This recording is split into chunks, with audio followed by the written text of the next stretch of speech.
তাদেরকে করজোড়ে এই কথাই বলবো, মান্যবর আপনি ব্যঞ্জন খাওয়ার উপযোগী হয়।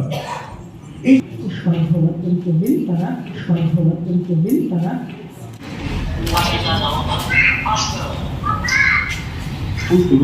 আমরা একটা করবো, একটা অনুষ্ঠানও করবো। একদম শ্যামা হক মন্ত্রিসভা বলতো, ফজলুল হকের সঙ্গে হিন্দু মহাসভার মন্ত্রিসভা। ফজলুল হক ছিলেন কৃষক প্রজাপার্টির নেতা, তিনি ছিলেন প্রধানমন্ত্রী, যখন বাংলার প্রধানমন্ত্রী বলা হতো। আর কাজী নজরুল ইসলাম কৃষক প্রজাপার্টির অ্যাক্টিভ মেম্বার ছিলেন। কাজী নজরুল ইসলাম একটা ফিল্মের দায়িত্ব পেয়েছিলেন, সেই ফিল্মের মানে গান রচনা করার জন্য কন্ট্রাক্ট পেয়েছিলেন। নজরুলকে ফজলুল হক বলেছিলেন যে তুমি ওটা করতে হবে না, তাদের যে মুখপত্র সেটার সম্পাদনা করার জন্য নজরুলকে এনেছিলেন। তাই নজরুলকে দেখার দায়িত্বটা ফজলুল হক সাহেবের বেশি ছিল। কিন্তু শ্যামাপ্রসাদ মুখার্জি শোনার পরে তার বাড়িতে গেলেন, আর ওই চেহারা নিয়ে দোতলার উপরে উঠলেন। ওঠার পরে দেখলেন কবি আর উঠে বসতে পারছেন না, শুয়ে আছেন।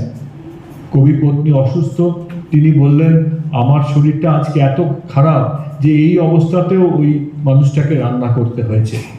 কবি যখন মুখে কথা বলতে পারছিলেন না, লিখে লিখে দিচ্ছিলেন, লিখলেন আমার এই এই ধার হয়েছে, এ এত পাবে, এত টাকা, এই এত হবে, আর শরীর খুব খারাপ।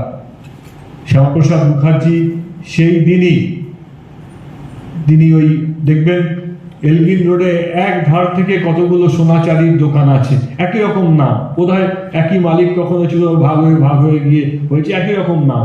ওখানে গিয়ে ওখান থেকে টাকা ধার করে নজরুলের সমগ্র ধার শোধ করলেন।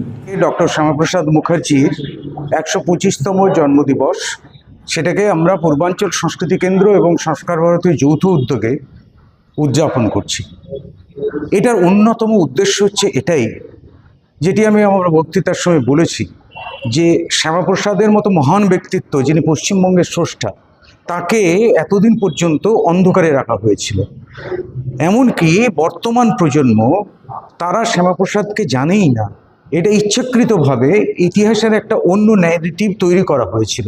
তাকে ভেঙে দেওয়ার জন্য, আমরা প্রকৃত ইতিহাসকে তুলে ধরার জন্য, পশ্চিমবঙ্গ সৃষ্টির পেছনে শ্যামাপ্রসাদের যে ভূমিকা, আজকে যদি শ্যামাপ্রসাদ না থাকতেন তাহলে পশ্চিমবঙ্গ হতো না।